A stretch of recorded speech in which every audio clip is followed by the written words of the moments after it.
অনুরাগের ছোঁয়া আজকের পর্বে দেখা যায় দীপার মাথায় সিঁদুর পরার পর লাবণ্য বলে ঠাকুরের ইচ্ছাতেই এইসব হয়েছে। অবশেষে সেনগুপ্ত বাড়িতে এলো ইরা। সূর্য কি ইরাকে চিনতে পারবে? বিস্তারিত জানতে ভিডিওটি না টেনে শেষ পর্যন্ত দেখুন।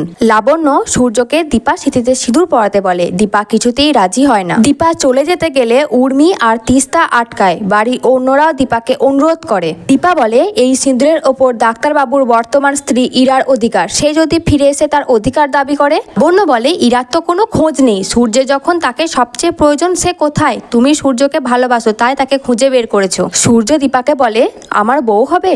সে দীপাকে সিঁদুর পরাতে গেলে ইরা আসে সেনগুপ্ত বাড়িতে। ইরা বলে স্যার আমি বেঁচে আছি, আপনি আমাকে চিনতে পারছেন না? সূর্য ইরাকে দেখে কিছু আবছা স্মৃতি ভেসে ওঠে। সে ভয় পেয়ে দীপার পিছনে লুকায়। ইরা সূর্যের কাছে যেতে গেলে সূর্য পুজোর জিনিস নিয়ে ইরাকে মারতে যায়। দীপা ইরার সামনে চলে আসলে সূর্য দীপাকে আঘাত করে ফেলে। দীপার সিঁথি বেয়ে রক্ত পড়ে। সোনারূপা সূর্যকে ঘরে নিয়ে যায়। ইরা সূর্যের কাছে যেতে গেলে বাড়ির সবাই প্রশ্ন করে এতদিন কোথায় ছিল ইরা? সূর্যকে যখন খুঁজে পাওয়া যাচ্ছিল না সে কেন থানায় জানায়নি?